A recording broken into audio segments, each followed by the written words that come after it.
Well, hi, welcome to My Favorite Mistake. I'm Mark Graban. We're joined today by Forrest Tuff. He is, among other things, the founder and CEO of One Vision Productions. It's an award-winning multimedia production company. He is a professional speaker slash business coach slash author. He also describes himself as a filmpreneur. Did I say that right, Forrest? You got it right, Mark. That is a combination. He's got creative skills with business savvy. He has over 180 movie credits. He's got an IMDb page, which is pretty cool. These credits include indie films, documentaries, a major motion picture with 20th Century Fox. He's the host of a show called The Talk Tuff Show, and he was also a Division One basketball player. So Forrest, wow. If this podcast was called "Is There Anything You Can't Do?" I you like that one, Mark. you would be right at home. But but welcome and thank you for joining us. This is, of course, my favorite mistake. How are you? Thank you. I'm doing great. Thanks for having me. Well, I'm really excited about the conversation. I think there's a lot we can talk about, but let's dive right in as we usually do. Forrest, what comes to mind when you think about your favorite mistake? If I had to think about what my favorite mistake was, Mark, honestly, I'd have to say believing in myself when I chose to embark on this entrepreneurial journey. Hmm. Coming out of school, having played sports and having that dream deferred, now having to work, it was a little daunting when I decided, you know what, I think I want to do this for myself. But I think that's the favorite thing that I did. I made the mistake to believe in myself and venture out. And looking back on it, that's got to be the favorite mistake I ever made. So, I mean, at some point, did that feel like a mistake? Because that seems like a really positive thing, believing in yourself. But what happened there? Well, honestly, entrepreneurs, most of them won't admit there's safety in a paycheck. When I was working in a job, in sales or in management, I knew that if I did a certain thing or if I produced certain numbers, even if I didn't hit that mark, I still had a check coming to take care of bills. And so that was a very safe place to be. And embarking on this entrepreneurial journey, it's not as safe. I mean, there are moments when Right. you're scratching your head going, wow, I just don't know where it's coming from. And when you're really starting out, you have to be the person that generates everything until the business grows. So yeah, it can be daunting, but honestly, it did seem like a mistake. You wonder if you made the right decision, but in the end, it pays off. So, what helped get you through, those early days or those times when it's a struggle? I relate to that when, it comes to, when I left a regular paycheck behind, 10 years ago, we'll call it. There's struggles to get started. I mean, during the pandemic, I have times where I'm scratching my head trying to figure Right. out, okay, what comes next? How did you get through some of that? What did you draw upon? Well, for me, I think my parents really were a stable place for me because they actually did the same thing in their journey. My father became a pastor. They've been in that line of work for 40 years now, but at the time he was in the education industry. My mother was in sales. And so they embarked on that journey of starting their own church from scratch. And we started in the house. And I remember as a kid, the only members we had were my brothers and I and my sisters. It was just a sibling. Yeah. So I think having that background, they were able to give me sound advice, even though it was a different industry, just on how to weather that storm and to make it. So for me, my parents just having that same entrepreneurial background was key for me. Yeah. Now, were there others, like, did you have advisors or friends or family who were saying, "Hey, Forrest, you're making a mistake leaving a safe, predictable paycheck"? Yeah. Yeah. I had tons of friends that were telling me, hey, what are you doing? Yeah. You're leaving a good job to go out and start this venture. The truth of it is, I'm thankful for all the people, the people that were for me and the people that said, Forrest, what are you doing? Because you need that fuel sometimes to keep going. A lot of people in the world now call it haters, but, I think those people help motivate you just as the ones that support you. So, yes, I did. I chose to accept mentors, people that had been in business, and I would sit down with them and ask them, tell me what was the worst thing that ever happened and what are some bad things. So I had a couple of people that I did listen to and use their experience. And eventually, after I, had been in business for a while, I actually went to an organization that focused on mentoring small business owners and Mhm. entrepreneurs. Yeah, so tell us about that because I saw that in your background. I've heard of it. I'm familiar with this is Score, right? Yes, yes. So SCORE is an organization. It's a resource partner through the SBA, the Small Business Administration. They've been around for about 60 years. And what the organization does is help mentor pro bono individuals that are in a, want to start a business. So for me, it was kind of a double-edged sword. I went to help after I've been in business about a decade. I wanted to help, but I had this resource of, executives and retired executives and entrepreneurs that I could pull from on a daily basis to give me information that would help me grow. So it worked out great where I received a lot of information and I was able to help people. And honestly, even in helping entrepreneurs, I would learn something. So Sure. that was a great experience. And it has been for me. I've been a mentor now for 6 years. So I think it's been part of why I've been able to sustain my business. Yeah. Well, that's very cool. And I mean, there are different dimensions of your professional life and background that we can delve into here. But thinking about the SCORE program and being a coach to other entrepreneurs, are there common mistakes, if you will, that you see entrepreneurs making, situations that you end up coaching them through? What would you say is one of the most common that you try to help people with? I would say one of the most common things is wanting to have a look, the perception of being an entrepreneur versus the reality. Mm, Oftentimes you want to take money or you get a loan and you want to just go out and hire people. I think you really have to have a solid plan of action or business plan mhm. to know what's going to be the best course for you. I think for some entrepreneurs, I tell them, hey, listen, you're the CEO, but you're also the janitor. So it's okay. Forget the image and focus on making sure that your company stays in the black and you get a return every year. Yeah. So I would say the biggest thing that a lot of entrepreneurs suffer with is mishandling money and the image that they'd like to put out versus the reality of being an entrepreneur. Mhm. Yeah, and one of the themes, of the podcast series here is the idea of learning from mistakes. That Yeah. we're all human, as individuals, as leaders, as businesses. We make mistakes. Right. If anything, lean into it. And it's not that we should be trying to make mistakes, but when they happen, let's learn from them. So, I'm curious from your perspective, what comes to mind then? If you're coaching organizations, what do you try to convey to others about the idea to learn from mistakes as opposed to hiding and covering them up? In my personal experience, one of the things I had to learn was basically how to reinvest back into the business. There are times, I say entrepreneurship is like the seasons of the year. There's a winter, spring, summer, fall. And there are those times when the money's just flowing, everything's going great. Well, in that time, that's when you really have to store up and you have to reinvest that back into the company. And of course, you all have to take vacations, but set a budget for those type of things. Don't splurge because there's going to come that winter and things are going to dry up and you're going to be scratching your head like, where's the money? So it's best to prepare for those times about when things are really going good, to save up. And that was a lesson that I had to learn. I learned it fast, but I always share that one because that really helps in that sustainability aspect of being an entrepreneur, business owner. Yeah, and it seems like the learning fast is the key. Is what I hear you saying, of That's right. being able to not just keep going, but I'm curious of the different things you're involved in.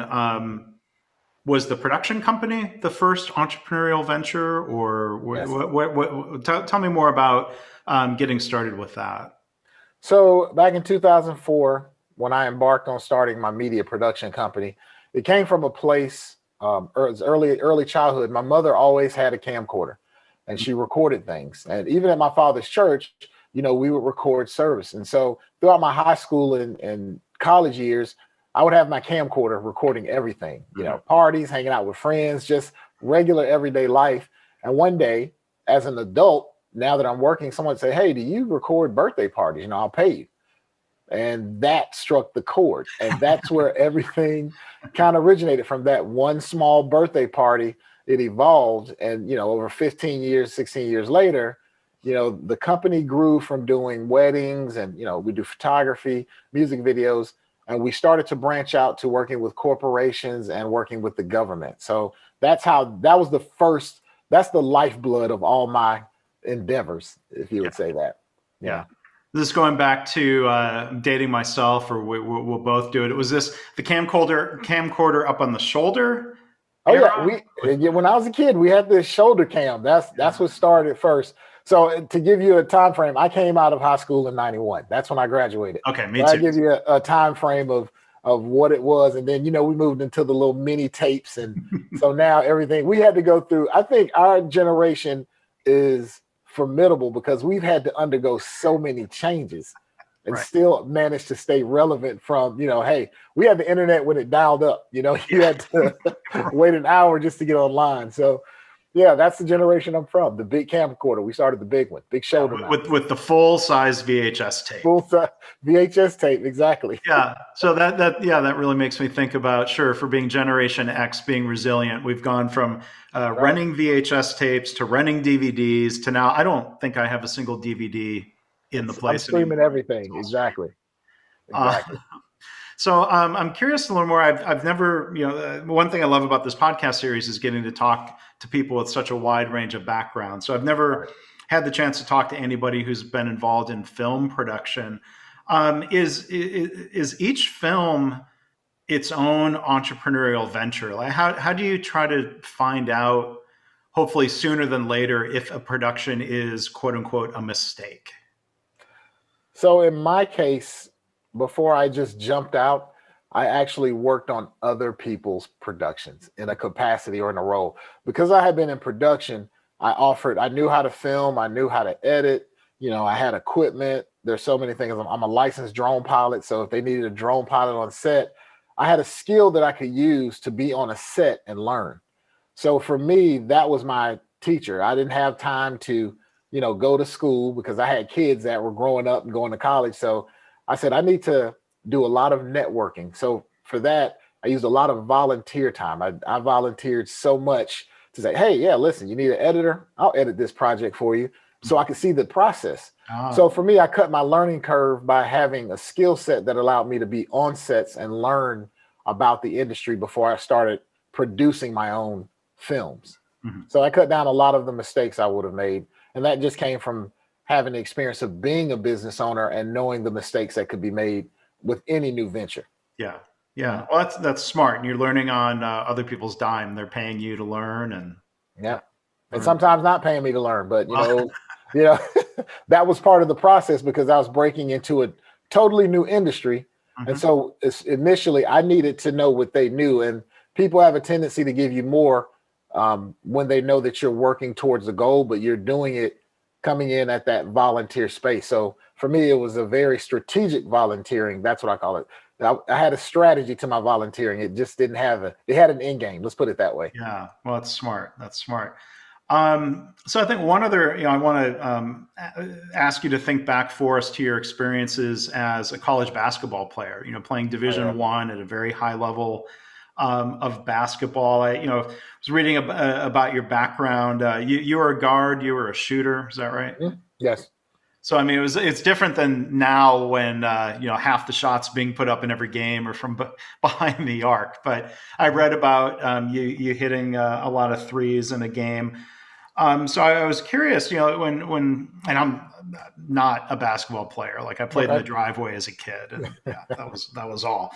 But when you read about shooters, I'm curious if you have this mentality. You could go out and miss your first 10 shots of the game, and it seems like a true shooter isn't afraid to take that 11th shot. What Right. was your mindset when you think about shooting, missing shots, mistakes on the court, bouncing back from that? What was your mentality? It's interesting because this style of play that's we see now, that's how I played then. I had the rough aspect from playing at the parks, but I became a long range sniper, as I called it. And I Yeah. always had this saying that at any moment things could change because when you're a 3-point shooter, the game can change instantly. There's a certain momentum with a three. It's almost like somebody comes down and slam dunks the ball. It's just like the energy that it creates. So for me, my motto was never give up, just like in business. You never give up, right? So that means I'm not going to stop shooting. And my friends sometimes will go, really tough. That's your philosophy, never stop shooting. But it was the truth. I always felt like at any moment things could change. So as a shooter, yeah, I'm sorry. I never was scared to pull the trigger. It seems like that is a common mindset among the Yeah, top shooters, right? yeah, it is. Um, but I'm curious, like what the thought process was. You missed 10 in a row, Mhm. and do you start thinking about like, is it my shooting form, or are they just not going in? Like, I'm curious what that thought process might have been. So I'll be frank with you. I shot about 50% from 3-point range. I was ranked top three in the nation. So I didn't have games where I went on those type of streaks. I really was strategic about shooting. I had a formula for getting my best shots. Like I knew that if I ran up and down the court at least 4 or 5 times before I started, pulling the trigger, I'd have a higher percentage of hitting shots. Now, if in the instance that I get cold, which it does happen, I'll Mhm. start to drive. I would, change it up a little bit, go to the basket. I wouldn't just shoot until I'm cold. I would, find other ways to get involved. I might, hunker down and play, intense defense, anything to get a rhythm because shooting is rhythmic. So for me, I had to make sure I found a rhythm. If I'm doing good on defense, or if I'm driving to the basket, or if I'm making a great pass and my team is getting into it, once I find that rhythm, it normally translated into shots falling. So Mhm. that's how I normally did it. I wouldn't just shoot myself out or shoot my team out. I would try to do other things to help get myself in that rhythm. Yeah. So that makes me wonder. I mean, is there a more generalizable lesson from that? If you seem to be out of rhythm with business or whatever projects you're doing, I wonder if it's just kind of mixing it up or doing something to try to mix up that rhythm if that helps. So I'm trying to think what a parallel would be. No, that makes absolute sense because that is. I'm glad you put it that way. That was great. That was clever because, in a sense, that's what I do oftentimes. If I find myself in a rut, or if I'm working, or even when working with people, or have my hands on it. If something's not flowing, I'll take a break from it and go somewhere else. Yeah. I may have to take a break and go right, because that'll help me, get my spacing, or if I'm writing and I'm having writer's block, I might go and create something in the editing room. So I do take the time to diversify in a sense. It's almost like, it's a team sport. And in my line of profession and the things that I do have to diversify what I'm doing. Like I'm also a public speaker, and if I find myself like, wow, I'm just not motivated by what I'm hearing, I may need to go do something else, to get the creative juices flowing. So that's a great analogy to say that, just switching it up even in business to make sure that you can be productive when you're doing a certain thing. Yeah, I'm a big fan of getting up and going for the head clearing walk. Just Yeah, I spend a lot of time at the computer, especially this day and age, that's right. not traveling for work, and yeah, sometimes you just need to, or even go take the laptop out of the docking station and go in the other room. Like to me, mixing it up means sometimes just a change of scenery Absolutely right. It does. in It does. a fresh perspective. So one other question, I'm just curious. I like trying to connect dots. When you talk about being a coach to entrepreneurs through the SCORE program and Mhm. other things, do you draw upon thinking of different coaches that you played for, and do different coaches handle mistakes differently? Player, sloppy pass, something out of bounds, taking a poor shot early in the shot clock. What are some of your recollections about different coaches and how they handled, if you will, players making mistakes? Yeah. When I played in the 90s, I mean, you had different styles of coaching. The Zen master was just on the rise. But back Bill then we had Jackson. the coaches that would get in your face and yell, and but you had to have a thicker skin with the styling of coaching back then. So, I had coaches that could get in your face, but you knew they cared about you. They yell at you, and at that next moment they're calm. It's like, all right, he got it. And then you had the coaches that would talk to you, make sure you understood, and then ask you, what did you hear me say? So those different styles, help me to see that there's not just one way to mentor or work with somebody. Each person has a different way that motivates them. And so as a mentor or coach, you have to find that out with each individual. You have to talk and find out what motivates them and how do they get things done. Some people you can challenge them, get in their face, and they're like, I'm out, I got it. Some people you have to talk them through it to where they understand it. So it's not a cookie cutter process. It definitely is a case by case process. So I would say, to assimilate that, the coaching style has helped to foster a way to mentor different individuals. Yeah. Cool. It's very smart. I think of influences I've had. This idea of understanding, if you're a manager with different people on your team, Mm-hmm. they're not all the same. You got to Right. understand what makes each individual tick. That's right. So I want to talk a little bit before we wrap up about a lot of your focus with speaking. And one thing, looking at the topics and things you talked about that stood out to me is the idea of servant leadership. Mm-hmm. How do you describe or define servant leadership? For me, servant leadership is, one, leading by example. What you do resonates with people, and also having an understanding that what you're doing has a greater purpose than just your personal gain. So for me, even though I'm a for-profit business, I try to make sure that not only myself, but the people that I work with and my staff, we work towards a higher purpose. And there's a way to balance that. So in our organization, we started a pay it forward grant. So for about 5 years now, we have a community grant that we give to local nonprofit organizations. And this is something that we do to kind of give us another purpose other than just making money. And I think it's nothing wrong with that if that's your choice. But for me, and being that servant leader, I like to make sure that I give back to the community and find innovative ways to help out, however we can when it's conducive. Mm-hmm. Yeah. So one other question about speaking, like what's your favorite topic or theme that you wish event planners or organizations would let you talk about more? Like what? I wish they talked about entrepreneurship more. Yeah. There's a lot of huge conferences for corporations and, talking to C-suite, and, I think that's great, but there's so many people that are on this entrepreneurial journey, and they need to know what's next. What do I do? How do I innovate? How do I get out of my box?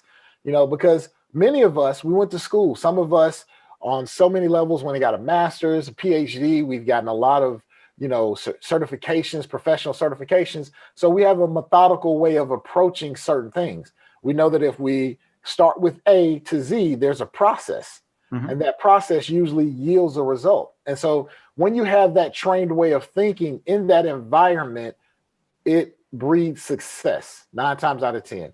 But when you step out of that environment where A to Z in a straight line no longer works, you may have to go to Q and then come back to B.